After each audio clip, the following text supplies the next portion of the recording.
С влизането на България в еврото ще бъдат по-малки за България, отколкото това, което има в момента, така като опит и като наблюдение, тъй като България влиза България може би единствената страна от всичките тези 21 страни, с която влиза с валутен борд. Много е различно в това да влезе с фиксиран валутен курс и да влезе с свободно плаващ валутен курс, защото при свободно плаващия валутен курс нещата, специално при размяната на стоките, може да има някакви изкривявания, които при един фиксиран валутен курс нещата са доста установени, така че ефектите, особено тези негативните, за които се говори, че могат да бъдат видяни, да могат да настъпят, мисля, че са много преувеличени при нас. По-скоро тези сътресения няма да ги има, а ще бъдат доста повече. Това ще е заради това, че влизаме с валутен борд. Валутен, да, тези сътресения ще бъдат спестени и големите ползи смятам, че ще бъдат специално за производителите, защото производителите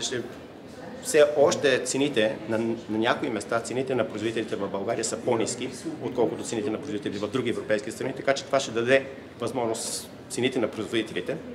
да се повишат допълнително с времето, наред с другите ползи, които те ще имат за една много по-сигурна и стабилна среда. Като говорихте за производителността, особено в млечния сектор, какво трябва да се направи у нас, за да се повиши? Защото има региони в Европа, където се настоява за намаляване на броя на животните, поради това, че се натрупват много азотни и фосфатни емисии. Да, това е Тоест, къде да се намери баланса между... Усилите трябва да бъдат насочени към генетиката и към храненето на животните. При нас има стопанства, които наистина са на световно ниво и при тях добивите са такива, каквито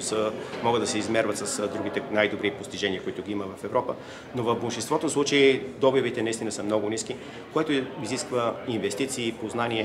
познание, изисква се опит от страна, изисква се помощ, за да могат да се направят тези инвестиции, ноу-хау, които те трябва